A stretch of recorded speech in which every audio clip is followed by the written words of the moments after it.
Man, James Gunn just knows how to make a superhero show because Peacemaker Season 2 has officially wrapped up. This is a spoiler review, so pointing that out now, but if you're fine with that, let's continue with the review and talk about why this show is so great.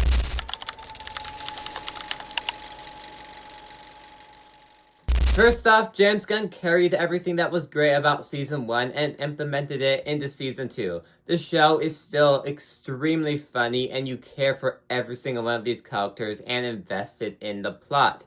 Every single episode slowly builds out the story even more. Even if an episode doesn't really seem like it is, turns out by the end of it, that episode actually had significant importance to the overall story. Because the entire season just felt like Rick Flagg's story and this multiverse story kind of fighting against each other, with Peacemaker's character arc being weaved in between the lines. But the final episode tied it all really nicely together to make it this full package season that just all ended up working by the end. The emotional weight of the season is easily the standout for me. James Gunn knows how to balance comedy and emotion together, shown in Guardians of the Galaxy and other comic book movies that he has done.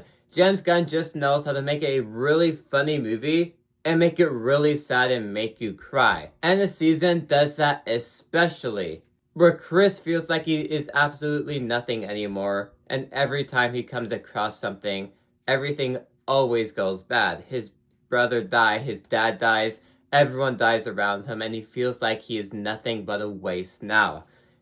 And that entire final sequence in the final episode, where all his friends are together talking to Chris about this exact idea, is really emotional heavy. And there's a lot of scenes like that throughout the entire season where they're really just tying into the emotional part of the show and making it the main story. That's what I loved most about this season. It's that emotional weight. It's that character arc that Chris went through. It makes you cry every time in a show like this. James Gunn just knows how to make you cry, and that's why it works so well. And James Gunn knows how to make you cry, but he also knows how to make you laugh a lot. This is a comedy, and it still remains extremely funny. Now, it is more emotional heavy, but the jokes are still there and still absolutely hilarious. The Ego guy, when he was on screen, was by far my favorite jokes throughout the entire show. It was absolutely hilarious and still a standout to me even when the show has wrapped up all the way. Rick Flag as a villain I absolutely loved because I loved his character in Creature Commandos and other projects that he was in, so seeing him as a villain this time around just fit the vibe of the story so well. Seeing him now as a villain changed my perspective on the character. I love him as a villain but now hate him as an actual character. Because this show just showed us that he is still a villain figure, and I can't wait to see what they do with his character down the line in the rest of the DCU. Because there are a lot of different storylines in the finale that they could do. With Season 3, with Man of Tomorrow, with whatever they're doing. I just can't wait for the future of the DCU because it looks extremely bright. Especially since we got 3 DC projects this year, and they're all really good. DCU is bright right now. So all these little teases set up in Peacemaker Season 2 really set a clear path down the line of where we're going, and I can't wait for that. And Peacemaker does seem like he's important for the rest of the DCU, teased by this ending. We'll see if that's Season 3 or just set up for the DCU or not. I hope both, because I will love Peacemaker as one of the main characters. But real quick, if you want to help me reach my goal of 1K by the end of the year, consider subscribing. Let's continue.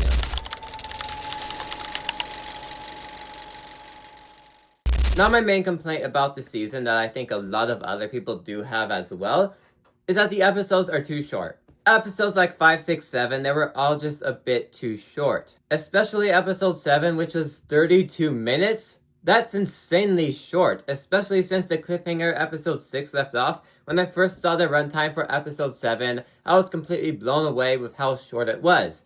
Did it work in the actual episode? Yeah, but it's too short. Why is it too short? And because of the short runtime, I feel like the show was kind of limited to what story it was telling.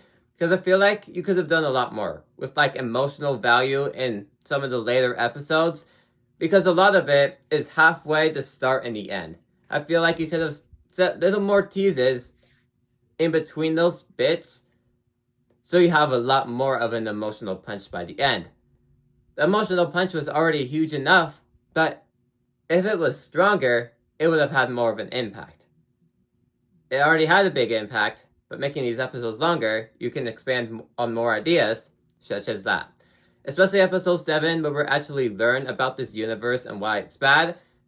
Because it definitely spent a lot more time learning about that and learning about the consequences of these characters being in this world and what's next for that world. But it was kind of like an idea that was brushed over and focused more on Chris' character arc. I feel like they could have definitely expanded more on those ideas and made the episodes longer. But anyways, Peacemaker Season 2 is still an absolutely fantastic season from Peacemaker. Not only does it set up a lot of stuff down the line for the DCU, but also gives us an emotional heavy season and still a very funny season with a very heavy character arc from Chris. This is a absolutely great season of Peacemaker. I do wish some episodes were longer, but overall, absolutely great season. But anyways, if you like this video, maybe these ones on the side into you too, like, subscribe. See you guys next time. Goodbye.